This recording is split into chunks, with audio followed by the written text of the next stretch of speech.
Okay, as you can see, we're in the home stretch for the disassembly. It's time to start taking all this apart. So I'm going to swing this around so you can see what we're doing, and we'll start taking this unit out next.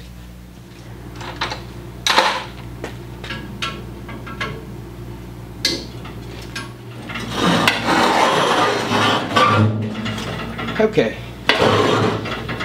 The last thing we're going to need to do here is we have this long rod that hooks in. This is the on-off switch for the electrical motor. And there's a cotter pin in there. We're going to want to take that cotter pin out so this can run free, and then we're going to try and take this motor assembly out.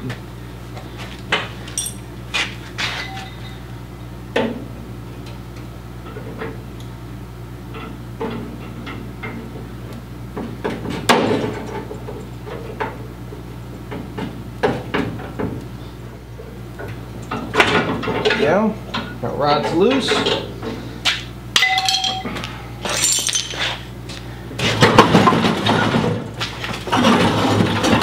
Now if you've got a bottle jack, let's go ahead and set a bottle jack in.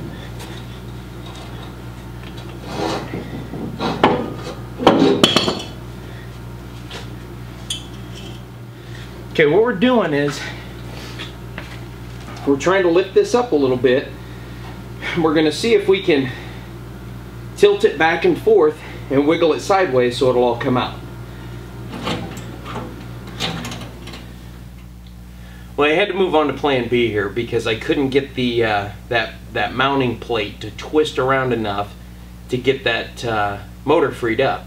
So what I did is I laid this down on its side. Now there's two bolts right behind here on either side, and that's what's holding this whole side panel in, and it was going to have to come out sooner or later. So I'm going to take got a couple out on this side, and then on this side, and it's going to free this whole side up so I can just pop that motor out.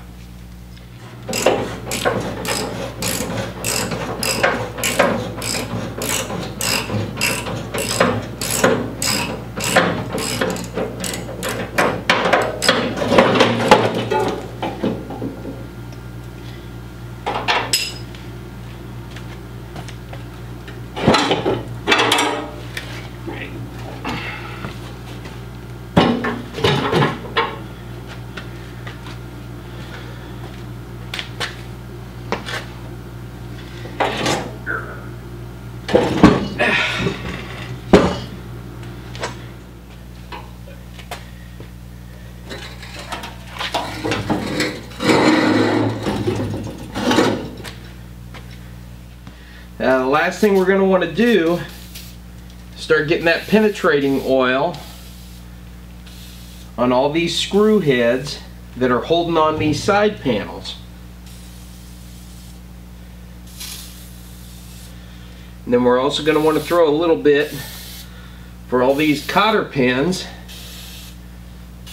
that we're going to have to take out. And while these screws soak, let's start taking these keys out. Now these, take the cotter pin out first. Okay.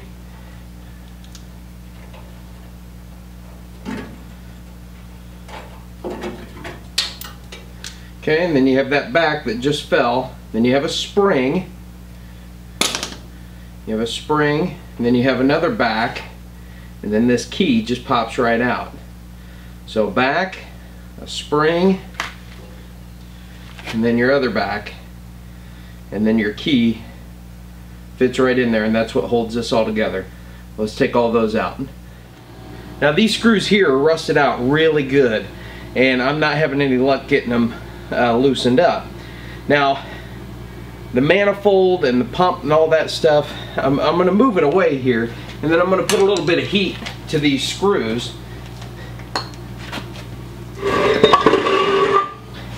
Because there's not a lot of danger of this catching fire just because it's away from where the gas used to be.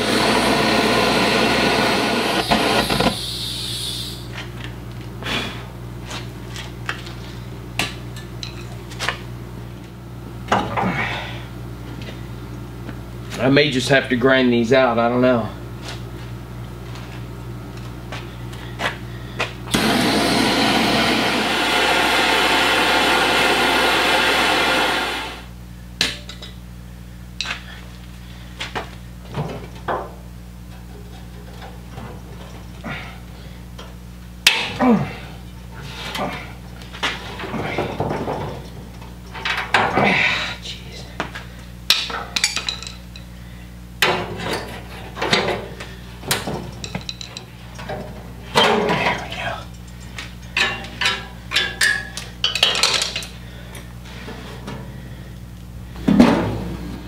Well, the only thing left to do now is to go to the other side, remove the railings from the side panel, and then of course we have to remove these railings from the base. And that's it for disassembly. Now in our next video we're going to start going through and we're going to look at each and every panel. We're going to talk about whether we're going to keep it or we're going to fix it, or if it's fixable at all, and if we're going to have to replace it by using a remanufactured part. Now, if you guys have any snags along the way, give us a call. We're happy to help you through disassembly and reassembly, of course, of your pump. So we've got a lot of guys. We've rebuilt all these different kinds of gas pumps so we can help you out no matter what kind of snag you find yourself in. Now, as always, you can give us a call at 402-592-1710. You can also, while you call us, if you don't have a catalog, we have a full 120-page color catalog that we'd love to get out to you so you can check out all the parts.